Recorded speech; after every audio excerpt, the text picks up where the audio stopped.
سلام، خیلی خوش اومدین به قسمت دوم از معرفی کتاب خرد عادت‌ها. اگه قسمت اول رو ندیدین حتما برید ویدیو قبلی منو ببینید بعد بیاین روی این ویدیو.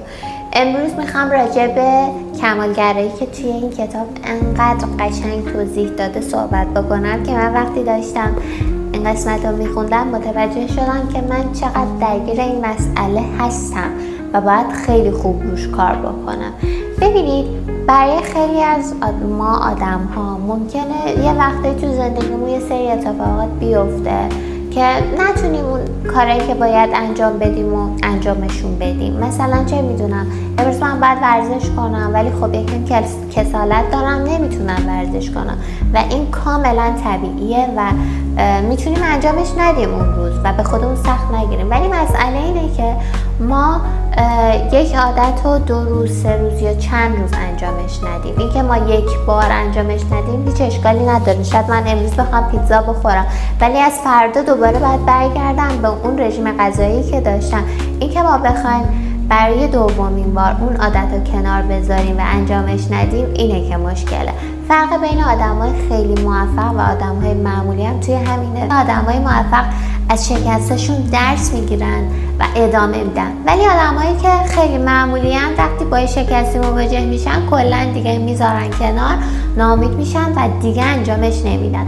ببینید، این که ما فکر کنیم یا باید یه کاری رو انجامش بدیم به بهترین شکل یا کلا انجامش ندیم، این واقعا مشکله. به این میگن کمالگرایی. این که من یه کاری رو یا باید 100% انجام بدم یا کلا انجامش ندم. وقتایی که ما یه ذره به مشکل میخوریم، سرمون شلوغه، تایم نداریم، اون کار رو انجامش بدیم. ولی اشکالی نداره، با این کیفیت پایین‌تر با زمان کمتر، مهم اینه که به انجام برسه. این که ما توی روزای خوب بتونیم یه سری کارا رو انجام بدیم که خیلی کار طبیعیه و همه میتونن انجامش بدن. مهم اینه که ما توی شرایط سخت هم میتونیم اون عادت‌ها رو تکرار بکنیم و انجامش بدیم، حتی اگه با کیفیت کمتر باشه.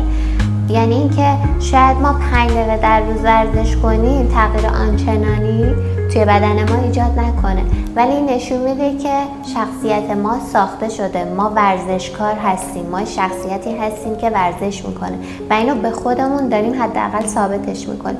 و این شخصیت که یا همه چیز یا هیچ چیز باعث میشه که ما خیلی از عادتامون رو کنار بذاریم و دیگه انجامشون ندیم و این یه دامیه که ما رو به مشکلات بزرگتری وامیذاره. موضوع بعدی هم اینه که وقتی که از آدمای موفق میپرسن دلیل موفقیتتون چیه، اکثرا میگن که باید به کاری که انجام میدین علاقه داشته باشین، انگیزه داشته باشین، پشن داشته باشین. ولی هیچ کس نیومده اینو بگه که ممکنه شما یه روزی از اون کار خسته بشین. یعنی اون مربی که هر روز داره یه سری تمرینات ورزشی تکراری انجام میده، خیلی از روزا هست که خسته است و حوصله نداره تمرین کنه و یه سری حرکات تکراری رو انجام بده، ولی با وجود اون خستگی همچنان بلند میشه، ادامه میده و تمرینش رو انجام میده. یعنی همه ما فکر میکنیم اگه ما از کارمون برامون تکراری میشه ازش خسته میشیم. این طبیعی نیست. آدمایی که خیلی موفقن همیشه تو کارشون انگیزه دارن، همیشه کلی ایده دارن، همیشه اون کاره براشون هیجان انگیزه، ولی هیچکس به ما نگفته. اتفاقا همون آدمای موفقن خیلی روزا هست که واقعا اون کار براشون خسته کننده است و دوست ندارن انجامش بدن، ولی اون هدفی که دارن باعث میشه که بلند شن و ادامه بدن و کار رو انجام بدن. همین اتفاق که ما فکر میکنیم که این خستگی طبیعی نیست، باعث میشه که هی ورزشمون رو عوض کنیم، سبک تغذیه‌مون رو عوض کنیم، از این بیزینس بریم توی اون بیزینس. بیاین همیشه وقتی از کارمون خسته میشیم یه فضایی رو ایجاد کنیم.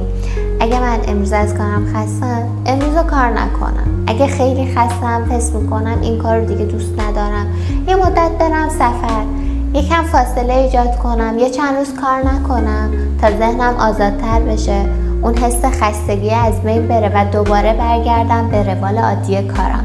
ولی اینکه ما فکر کنیم اگه من خسته شدم این طبیعی نیست، یه جای کار میلنگه، این کار من نیست، آدمای دیگه خسته نمیشن، اگه من خسته میشم پس این کار مورد علاقه من نیست، اینجاست که باعث میشه ما اون عادتی که داریم رو ول کنیم و به قولی از این شاخه به اون شاخه بپریم. من خودم خیلی وقتا این اتفاق برام افتاده، یعنی یه وقتایی وقتی توی کارم به یه شرایطی میرسم، حتی وقتایی که شما نتیجه خوب دارین از اون کار میگیرین و برای شما بازدهی خوبی داره، بازم حس میکنید اون کار براتون خسته کننده شده، کسل کننده شده و میخواید که دیگه ادامهش ندین و این خیلی طبیعیه. میخوام بگم توی همه آدم ها هست و مهم اینه که شما ادامه بدین. اون ادامه دادنه که باعث میشه نتایج بزرگتر رو بگیرید.